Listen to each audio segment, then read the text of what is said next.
Hello, friends. This is Dave Hurwitz, executive editor at ClassicsToday.com. So recently we've been having a lot of discussions about the Mozart Requiem, a piece which I swore I would never make a repertoire video of, but I did actually as a tribute to my late and great business partner and colleague, David Vernier. But in the course of that discussion, one of you mentioned a performance which I had hoped that I would never find again. I didn't mention it in the repertoire video because I couldn't find the damn thing. It was mixed up somewhere. But then all of a sudden I was downstairs sorting out the overflow room, as you know I'm doing, and it popped up. And so now we have to talk about it because it is the most vile, repulsive, revolting, anti-musical, disgusting performance ever. It's this one. Never has so much thought and talent gone into such a perverse and appalling result. My God. It's on the accent label, and it features the Gesualdo Consort and the instrumental ensemble Cristofori, conducted by the notorious Arthur Schnickerdoodle, whatever his name is, Arthur Schoonderwoerd. There he is. Yeah, you could pronounce him however you want. I don't care. You may recall that he is famous. I have this sitting here just as a cautionary tale on the Alpha label for doing the most horrible Beethoven piano concerto cycle ever as well. He does it with the same people, with Cristofori, on performing this music with like three people in a bathroom. I mean, it's just teeny, tiny groups, teeny, tiny spaces with horrible sounding period instruments on the theory that this is what might have happened back in the day. Now, we all know where I stand on that, right? I mean, it's with Tovey, Sir Donald Francis Tovey, the musicologist, who said, and I can't tire of this line, repeating this line endlessly, scholarship itself is not required to insist on the reproduction of circumstances that ought never to have existed in the first place. Well, that's a paraphrase, but that's basically what he said. Why would you want to go back and recreate an inadequate, musically lame, horrible performance situation? And of course, Mozart's Requiem is just ripe for this approach because Mozart died and never finished it. So what have they done? They have piled speculation on top of speculation on top of speculation by recreating an actual requiem in its liturgical context, some of which is Mozart. And here it is. I mean, the booklet explaining what the hell they're doing takes longer to read than the performance takes to listen to. And it is so full of hooey and horseshit, you just can't imagine.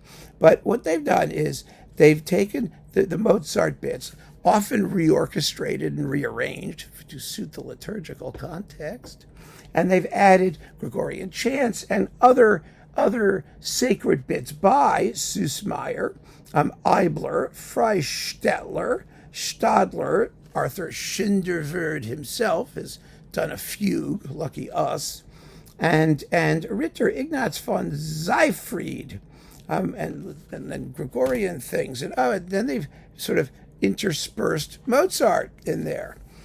This absolutely has nothing to do with anything that could have possibly happened back in the day. But what makes it sound so horrible, so particularly horrible, there are no soloists. The soloists come from the choir. The Gesualdo Consort, which is a wonderful group for early music, consists of 8 voices. That's it. It's run by Harry Vanderkamp. And it's 8 voices. I mean, 8 people. Okay, that's the choir and the soloists. And then Cristofori, in this particular performance, consists of, 2 violins, 1 viola, 1 cello, 1 double bass, 1 basset horn, which is like an alto clarinet, a bassoon, 3 trombones, 2 trumpets, and timpani. Now, isn't that going to be a well-balanced assortment of instruments? Goodness gracious. I mean, and then they recorded it all in this swimmy church acoustic, which is, I can't even begin to describe how dim the whole thing sounds. It's like you're hearing the whole performance from a distance. And the crazy thing about it is that for all these tiny chamber music like forces, the whole thing is just a clogged up mess. I mean, the Dies Irae is hardly threatening. The Lacrimosa, it's supposed to be so beautiful, even though Mozart only wrote 8 bars of it. Holy crap, it sounds bad. I mean, it doesn't weep, it just it lays there.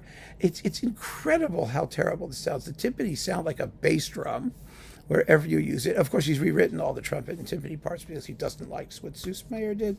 As if Snickerdoodle here knows better than Süssmayr did.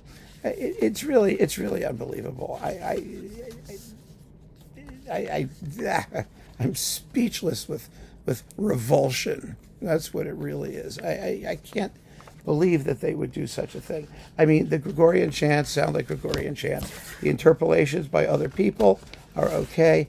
Nobody listens to Mozart's Requiem to hear a real, honest-to-goodness Requiem Mass service. You listen to Mozart's Requiem because of Mozart.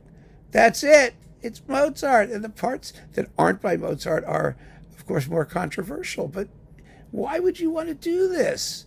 What kind of foolishness is this? So it's a speculative recreation of what Mozart wrote, or adjustment of what Mozart wrote, inserted into an event that never happened and that you really wouldn't want to happen, and performed by the most inappropriately teensy-tiny, unmusical, awful possible constellation of forces with a teeny tiny chorus and an eensy teensy orchestra.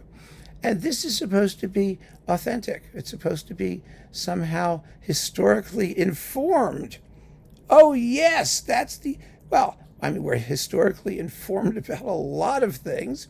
And as you can tell from the endless booklet here, they are historically informed about many, many, many things having to do with liturgical music in Vienna in Mozart's day.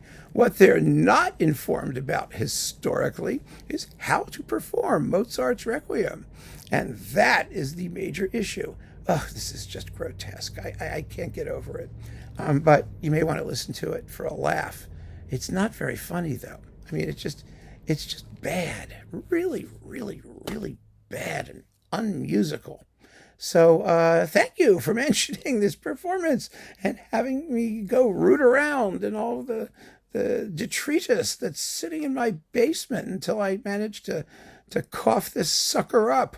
I'm going to stick it back where the sun don't shine and leave it there permanently. So keep on listening, friends. Thanks for joining me. Take care.